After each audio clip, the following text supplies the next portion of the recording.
because you can't quantify the inputs and outputs in the same way when it comes to the feminine energy. And if you're trying to do that, you're looking for a business transaction. You've missed the point of a relationship, which really is about heart and love and connection.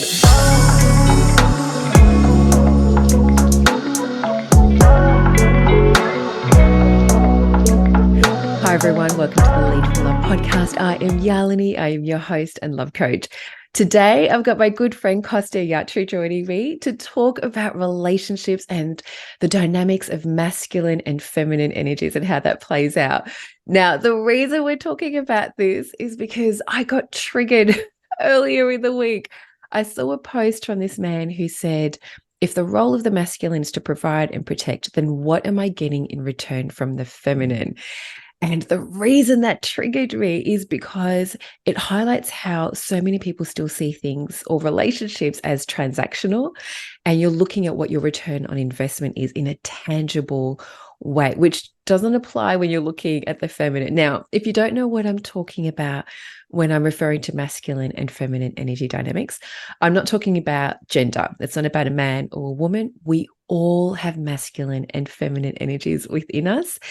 And at a high level, the masculine energy is a part of us that takes action, that's control and leadership and gets things done, accomplishing your goals. It provides and it protects, whether that's for yourself or for the people in your life. And the feminine is soft and nurturing. She is intuitive and she is heart. She's what brings people together and builds connections and community. That's a really high level overview. If you want to know more, check out episode 8 of the podcast, part 1 and part 2. I talk about masculine and feminine energies in a bit more detail, as well as episode 9, where I was responding to haters and people who misunderstood that topic as well. For the purpose of this conversation, the masculine, we're going to talk about it in terms of men, and the feminine energy in terms of women, because it just makes it easier to follow. So thank you for joining us, Kosta. Really appreciate you for being honest and open and vulnerable and sharing your own experiences as part of this conversation. Thanks, Yeleni. I really appreciate giving an opportunity to a man's point of view and to offer some insight into your listeners. And I really appreciate being part of your podcast. Amazing. Thank you. Oh, you're the best. So one of the reasons I really wanted you on, especially as you said, to give a man's insight into this, because, I can talk about this and say why the feminine is amazing and incredible, but it's often men, I find, that question the value of the feminine woman, because again, we're looking at it as transactional. And I get it, if the masculine is to provide and protect, and you're looking at that tangibly, like, I'm bringing in the paycheck, or I'm earning a certain amount of money and I have to do certain things and I'm keeping you safe, then what are you doing? Because often the feminine is confused as, if you're receiving, it can also be interpreted as lazy. She does nothing. I'm out here, I'm working and I'm, paying the bills and doing all of these things, and she's just sitting there. So often what I find is that a lot of men think they want equality. And equality is basically where you're doing 50-50. So we're both doing our equal share of providing, of working, of bringing in the paycheck, and of doing things and organizing things, as well as being soft and nurturing. And where a lot of people think they want that, when they're in it, they quickly realize it might not actually be as nice or as comforting or as rewarding as I imagined. And I know that you've been in a situation where you've had that 50-50 equality relationship. Might not have been all it was cracked up to be. No, it wasn't. Look, when it's 50-50 on everything we do, it's mechanical, it's transactional. You get a piece of paper, have a to-do list. You're going to do these tasks. I'm going to do these tasks. It's like you're going to war and we're divide and conquer what we need to do to get it done. It shouldn't be a battle. It should be, love, and it is about emotions and feelings and feeling safe and connected together. So yes, the guy would, if the guy's the one going out to do the work, it can be very mechanical. You go to work and there's a lot of focus on KPIs at work. Everyone's going to have some sort of KPIs. Everyone's work, male or female, irrespective. Work is mechanical, it's clinical. You need to report to certain people. You need to have certain things done, completed. You have a mission for the business. You have a vision for the business. It's all very structured. Think of it as a military exercise in a more, non-violent sort of way, right? You have goals quarterly, monthly, yearly, all the rest of it, right? It's not the same when you're at home. At home, you work on your strengths, your partner work on their strengths, and you work on what's going to work for both of you to be in a united, loving, caring environment. And when you say, well, I've been working for 8 hours or 10 hours doing this, what have you been doing? It's a tit for tat, right? I've done this, what have you done? It's like, well, I've dug 10 holes, you've done 5 holes. Well, that's not fair, right? It's not. If you see it that way, you miss the layer of the intangible, which is the love, the heart, the soul. When your partner has the time and effort to bring the family together, to bring love, to bring nurturing, to bring joy, to hug you and have something ready for you, or just be there, be present for you when you come home. Well, you're not going to buy that. You're not going to buy that with AI. You're not going to buy there's a robot. You can't pay for that because then you've got a trophy wife. You can't, we fall in love. That's an emotion. How do you quantify how much you're in love? Oh, 7 out of 10. Well, what's 7? What's 8? Right. So yeah, in the relationship I was in, it was everything's 50-50. Cooking, cleaning, ironing, washing, taking my ex-partner's daughter to kindergarten, every activity. So it was all activity-based, very masculine. No saying it, consideration, no negotiation. It's my way or the highway. That's it. It's like, well, it's equal, but it seems empty. And there was no heart, no love. It was just like being at work. Oh gosh. Right? And who wants a relationship that feels like work or feels like you're going out into war? Yeah. I mean, the way that you're describing it, that level of control and equality, I'm imagining it like a spreadsheet, and you're looking at each person's activities and inputs to make sure that they balance out at the end. Yeah. It's like a balance sheet. It's like, no. How do you balance out hugs or love or openness or vulnerability or sharing or holding hands? You didn't hold my hand last time. That's a strike for you. It doesn't work that way. So love and affection is to feel it. It needs to be genuine. It needs to be initiated by the other person because they want to, not because, well, when we go out, I want you to do this, do this, do this. Again, it's mechanical. It's job description, it's KPIs. It's like, no, we have enough of that at work. At home, your family life should be love, joy, connection, nurturing, unity. That's, I don't know how you can measure that. You feel it though. You feel it. Absolutely. And exactly. And you should feel it. Yeah. Because if you're only focusing on the tangibles and the outputs, you're approaching your relationship completely wrong, because that's work, like you're saying. That's what you do at work. That's where you're looking at KPIs and performance and inputs. A relationship is about love. And when it's about love, it's about how you feel. And to feel good, generally, we want purpose and direction in this life. Even when it comes to work and our day-to-day, we want to feel like we have something to contribute. And it's easier to feel like we're contributing and have purpose and value when we have a clear role. Now, when everything is 50-50, those roles get muddled up, because it means a woman, I'm also leading and controlling 50% of the time, as well as him, which means we both need to be nurturing 50% of the time as well. And so there isn't a clear leader. And the masculine energy is really about leading and driving a relationship, not selfishly, not narcissistically saying it's my way or the highway. But the reality is, when you enter a relationship, you do give up certain freedoms because you take on the responsibility of a relationship. Now, if you don't want to do that, you should stay single, because that's when you get to have that healthy narcissism where it's, I get to do things the way that I like, when I want, how I want. It's the only person you need to think about is you. But in a relationship, that responsibility means that you give up certain freedoms to a certain degree, not to be a doormat, but to do it for the health of the relationship. Just like at work, where you would be part of a team, you become a team. And generally speaking, the masculine energy wants to lead and drive things because they want purpose. And the feminine gives up a certain level of control. to allow herself to be led so that she can receive and be in her feminine. Now, again, it's not saying you just let the masculine do whatever they want. They still have a responsibility to hear how you feel, and it's your responsibility to share how things impact you. But you give up that certain level of control so that he has his purpose and you have yours. And the reason I want to say that is because I'm hearing your story about everything being 50-50. That feels really stifling to me. Yeah, it definitely was, because not the roles have been reversed. It was like, it's like being controlled. And it's like, this is what we are going to do. Like, do I have a say in how we're going to run our family? No, this is the way it's going to be.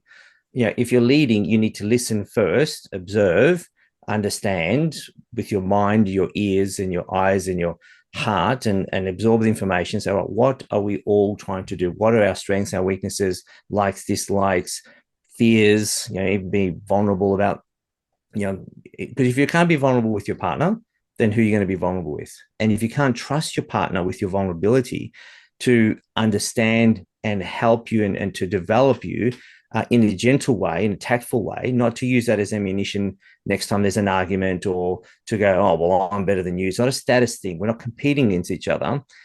We, as a couple, may be competing against the rest of the world, but it's us together. It's a three-legged race, and we are joined at the hips and at the ankles, and we have to work together for it to work. Otherwise, we will fall, stumble, and we'll struggle to get up.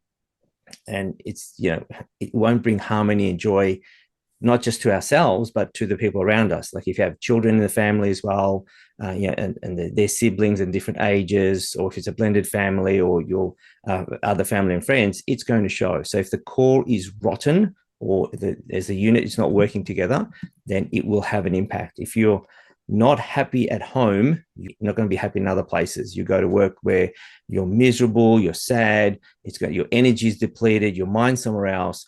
You don't show up and you're not present the way you should be, the way you need to be, especially if you're paid to do certain work, as you should be. Right? I remember once one of my managers said, well, don't let your personal life interfere into your work life, because if it does, this is not what we're hiring you for. Right? Okay, well, that home life is precious. It's important. You need to look after it. It's like the golden egg, which is extremely fragile, and you're running with it like a spoon, egg and spoon race, but you don't want to drop that, right? You've got to be very careful. It's really important to make sure the core is always solid. And if it's not, talk. Let's, in an open, honest, respectful way, without anger, without vengeance, whatever.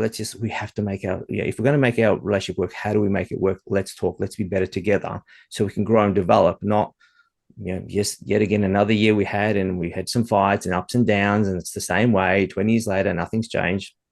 It sounds boring and uneventful. It's just, keep it together, grow. And you see relationships between business couples, and they work to their strengths and their weaknesses. So they work together as a team, and they grow, their family grows, everyone around them grows as well. You don't want to be stifling your partner. You want to help them grow and develop in the way that they can learn, grow, and develop, not directing, commanding, dictating. I told you to do this 10 times, you're not listening. Well, you know what? You just create blocks, and walls are created. And you know what? We're not vulnerable, both sides. Oh, absolutely. There's two things that you've said that I really want to touch on. And one is the story of, with the hiring manager, I don't want you to bring your personal life into your work life. And how much easier said than done is that? Because the reality is, when things aren't working at home, or it's rotten at home, that permeates through every area of your life. It permeates through the way that you show up at work, and your attitude and your energy and how you're feeling, how you show up with friends, every part of your life. Whereas when your home life is good, everything picks up around you. The second thing I want to touch on is how you said, you're a team and you want to work to each person's strengths, and you want to listen and collaborate.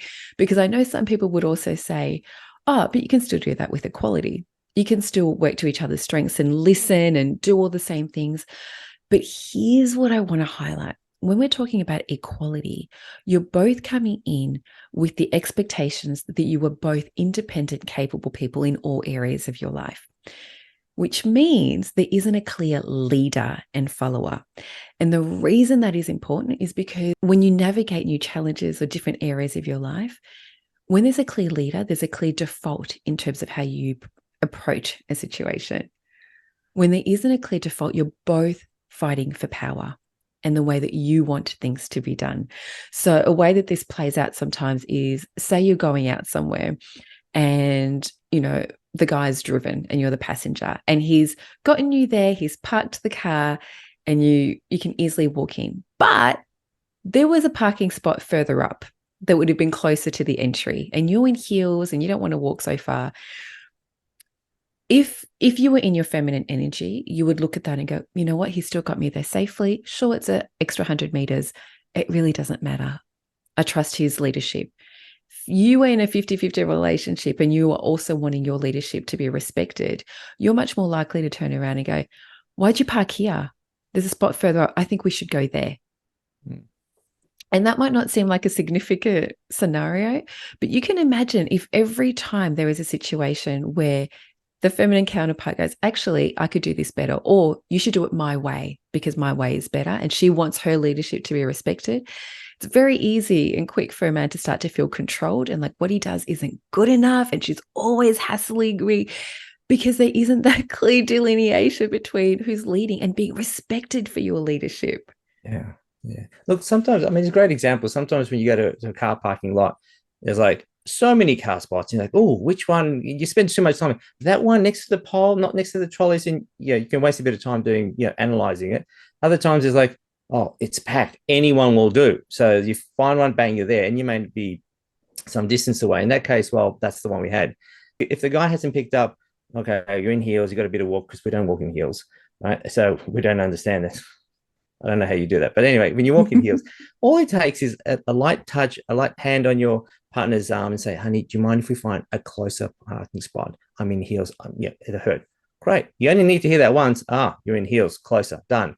That's very mechanical for a guy. It's easy. It's like, it's another criteria. We have to, okay, we go parking the car. You're in heels, go close.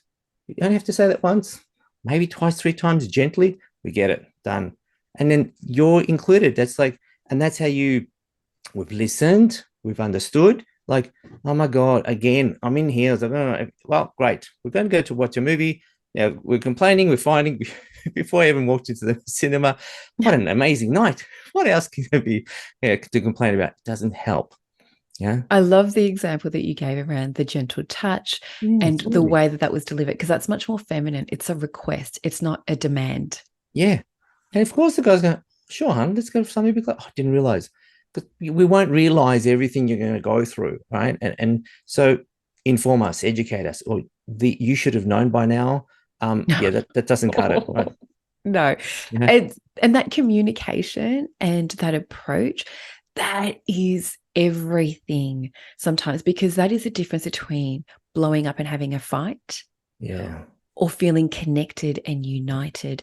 And one of the reasons that post that I saw earlier in the week is such a pet peeve of mine is because, again, it highlights how misunderstood the feminine is, because it's not tangible in the same way. If you're in your masculine energy and you're going out there and you're bringing in that paycheck and you're protecting and doing all of these things, there are clear actions to that. And the feminine is gentle. And because she's gentle and loving and nurturing and sweet, it is so easy to overlook the value that she brings and to think that she's just sitting back, receiving and doing nothing else. She does nothing. She does nothing. But what you don't see is she also has to give up certain things. And that takes an incredible amount of self-discipline and courage, because so many women have been hurt before. So many women have been in bad relationships with men that didn't look after them, that treated them poorly. They've been cheated and abused and lied to.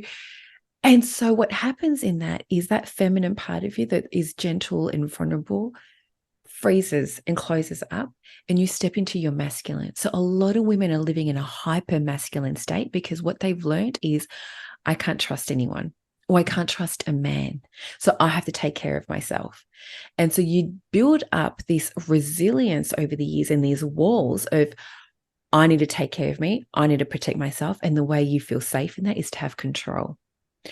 And so even the process of letting go of control, even with little things like where you park the car, that can be really scary for a woman, because she has to give up her protective mechanisms to go, I'm going to let someone else take the lead, and I'm going to have faith and trust that I'm going to be safe with them. Now, of course, you want to trust the person that you're with. You want to choose wisely and make sure that you're with someone whose leadership and whose decision-making skills you actually have confidence in. But you give up certain liberties, not completely. You can still talk about your concerns, but in that overly controlling way, for the harmony of the relationship. Because then what you're doing is you're allowing the man to be fully in his masculine, which builds him up and allows him to fully step into his power and his leadership. And you get to lean back into your feminine and receive and be gentle, because that's when you bring heart to the relationship. That's when you bring connection. Otherwise, you're butting heads. You're both living in your heads. It's kind of like a business transaction. We mentioned that if the guy is working, and we haven't said much about what the female's doing. Like, let's say you're both at work. You're both working 40, 50, 60 hours a week, whether it's your business, whether it's someone else is employed.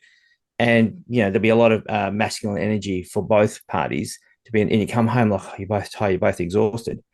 That was work. That's it. It's done. And if a female's coming back, so I've had to put a lot of masculine energy because I had to control things. I was a project manager or director or leader, whatever, like we're a manager of other people.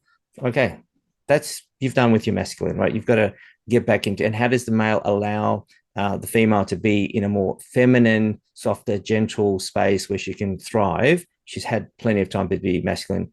It's done. It's time to, because you got to have that some sort of balance is when if you're more feminine or if you're masculine. Otherwise, you're going to feel like I'm just running the show at home, I'm running the show at work, and I'm like just commander in chief 24/7. You're not going to get a gentle, feminine, fair female who's got a feminine energy, loving and caring, like even just walking and your partner holding you, snuggling into you, putting her head on her shoulder. That's just gold. That just melts hearts, right? But to be able to do that and not to be thinking, right, safety, looking around, this, that, and the other, and be in a mechanical kind of state of alert, then you've got to allow that energy to come through by you being the protector. Right, you being so there are more masculine, feminine roles, but they work. They work to allow people to be themselves and to be able to get the most of themselves. Because if you're not allowing your strengths to come through, well, I've ticked this box or I've turned on this switch, and therefore, it's on. We're not computers; we're to the on and off state. I say computers live in black and white. People live in the grey. So it's fluid. It's changing. It's the temperature, it's the mood, it's the time of the month, it's the season, it's what happened at work, what was happening. So many variations. So it's not walking on eggshells, but it's listening, observing, feeling, sensing, not just with, well, you said you're fine, so tick the box, you're okay, or you look fine, so that's fine. You need to use your senses to gain more information and allow your partner to open up and say, what's actually going on? Is there something you want to talk about? Giving softly, gently approaching type things, not like, what's going on now? What's the problem? Yeah, you're not going to get. And even that, I mean, that just sounds so masculine, right? And because again, if you're looking for equality, where you're both in your masculine and feminine 50% of the time each way, you don't know what you're going to get from the other person. Are they coming home in their masculine or are they coming home in their feminine? Because there isn't a clear role.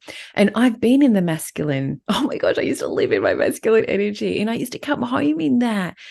And there was no connection or heart, and that created problems in my relationship because I was always thinking and doing and performance and analysis. Whereas when I'm in my feminine, the difference from the conversations of me dumping my problems from the day and talking about work was my feminine, that person would come home. I would hear them on their motorbike coming down the street and I'd be ready down the hallway. And so it was a ritual of when they came in, they knew I was waiting and they'd take the helmet off and I'd run down the hallway and I'd leap into their arms and give them a big hug because I was so happy to see them. And that was me fully in my feminine. Whereas when I've got that clear role, I know that I need to get out of my head. I know I need to get out of my head. And when I'm with my partner, I'm in my heart. Because that's when you get the best out of me. But equally, I love what you said about creating the space for that. because it's not just an expectation. I can't just live fully in my feminine as an expectation within myself without my partner or that masculine presence creating the container for that. Because as the feminine, I have the work to do inside of myself to let my walls down, to feel safe in my own vulnerability and be able to share it. But equally, the masculine energy, which is providing and protecting, has a role to make you feel safe in that. And protecting doesn't mean going to a bar and beating people up to show that you're strong. And providing isn't always financial, but it is so much in the little things.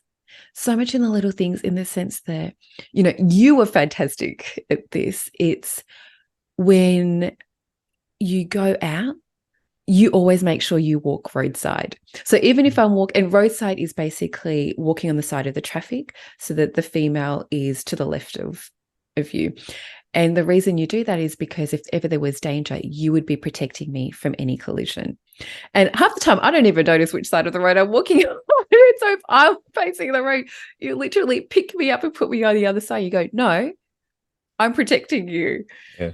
And you'll do Go on the phone, things. or you're like dawdling around, like, okay, car, let's move to the side. You're like, oh, I didn't see that. But you'll always move me around. So if I haven't noticed a car coming, you'll normally pull me back and go, no, we're waiting. Yeah. And the old masculine in me, though, by the way, would have been like, oh, no, I'm fine. I've got plenty of time. I can keep going. Whereas now being in my feminine, I respect your leadership. And you're like, it's not safe. I'm like, okay, well, then we'll wait. We'll wait. It's not the old me going, oh, I'll be fine. And, you know, you do things like when you walk me to the car, you always walk me straight to the car and to the door. And you open the door, you make sure I'm in, and you close it behind you. And these are things that sound so little or trivial, or I don't even need, right? I'm fine. I don't have to have these things. But unconsciously, what's going on when you do things like that is you make me feel safe.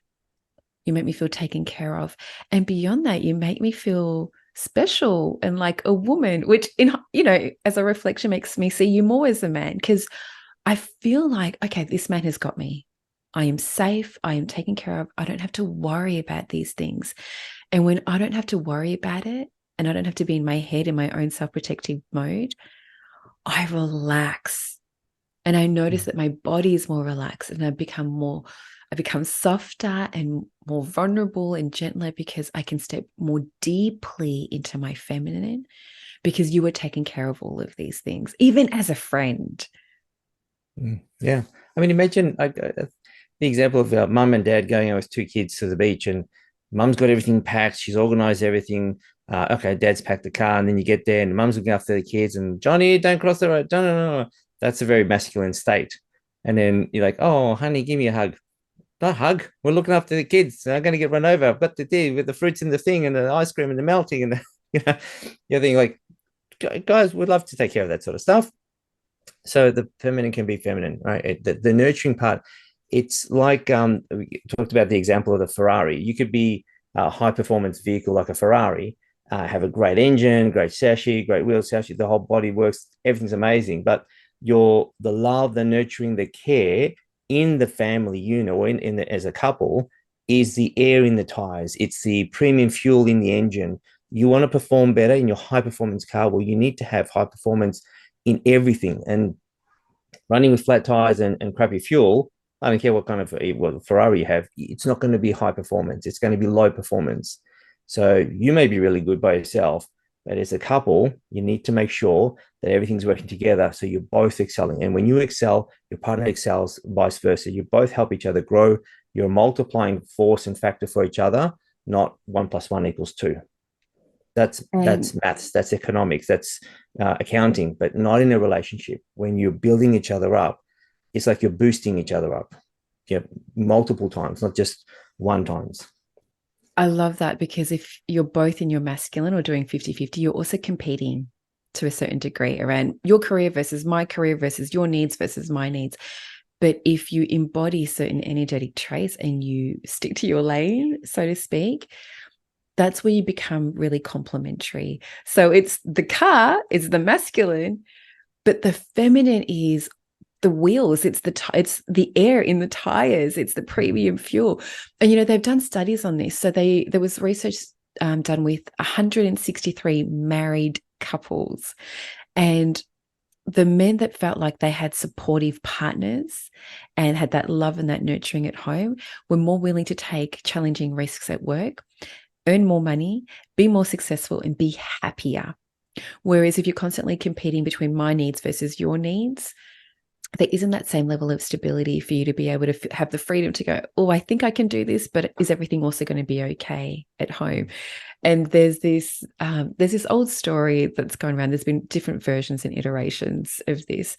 And the one I'm going to share is between Barack and Michelle Obama.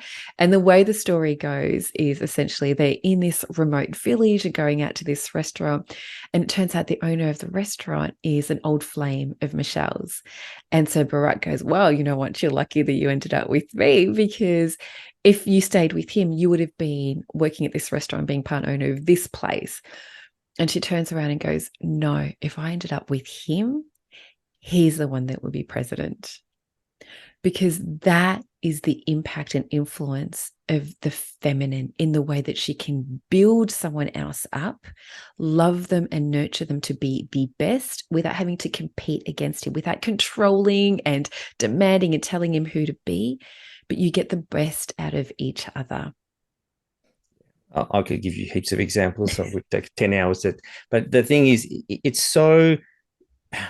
that is tangible. I've had experiences where without the support of a partner, it was like I had an anchor. Not saying that she was an anchor, but it was like I was the anchor. It was the situation became weighted down. I had the weight of the world on my shoulders, and then the relationship, and this, that, and the other. It's like everything was on my shoulders. It's too much for one person.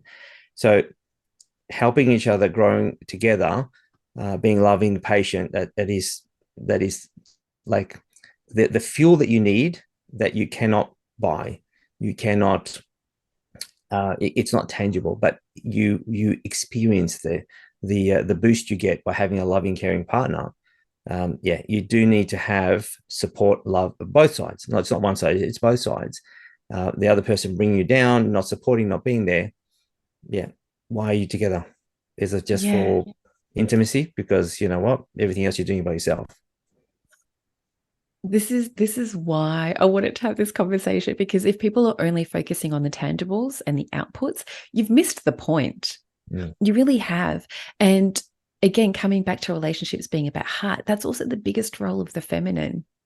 Because also, if you can come home to a space that is warm and nurturing and loving, that is what helps you switch off from the day, allow your stress to melt away, and you can feel grounded and balanced. And that's what helps you show up the next day and the next day and keep going and moving forward. And so the power of the feminine is incredible, but it also requires a certain level of sacrifice from her, because she's not going to push and drive things and do it her way and demand in the same way.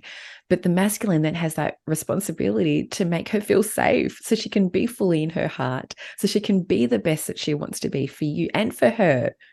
And that's how you grow together. And there's just so much more to this conversation. There were so many other levels and layers. But really, I just wanted to get on to say, if you are looking at output, then you're in the wrong relationship. And also, if you're with someone who only wants to take from you, that's someone looking for a sugar daddy. And you'll feel that. You'll feel used. Yeah. And if that's, look, and I've been in relationships where it was either give or take, or it was just all about intimacy. And there was a feeling of emptiness and loneliness. When all the fun was gone, I was like, well, good. There's 1 or 2 hours of fun. What are I going to do for the rest of the day, the rest of the week? There's the rest of the time you're feeling alone and you're feeling empty. And it's like, oh, but do you need another person to complete you? It makes life a lot better. It means that you're better together. You're multiplying force for each other, and it does. That's why we've always had, as a human race, there's been two people in a relationship. Traditionally, it's been male and female, and there's a reason why. It's inbuilt to our system. It's not a trend or fad or convenience. It's part of our DNA. It's the whole animal kingdom. There's a male, there's a female. There's the two partners together to make a family. You cannot make a family by yourself. And not to say that you can't have single parents and all the rest of it. Yeah, that's absolutely true. When you're together in a loving, caring relationship, everything works, can work. It does work. You have to work at it, but everything can work in a multiplying way. It can work a lot better. You can feel complete. You can feel whole. You can feel safe, secure. You can, yeah, it's, again, it comes down to feelings and emotions. How can you quantify it? Well, I'm $1 million better in this environment, that environment. Maybe yes, maybe no. But do you want to get to 50, 50 years of marriage, or 50, before you pass away, and think, oh, well, I had a great life? You talk to older people. What's your secret of being together for so many years, married for decades? Love, understanding, patience, communication. No one said paycheck. No one said you did the work and I did the cooking and we divided the chores. It's all about communication, connection between two human souls. When you open yourself up, you're opening up your soul, you're allowing yourself to be vulnerable. And we need to both understand that's precious, that's a privilege, and we need to respect that as much as possibly as we can, so we can work together.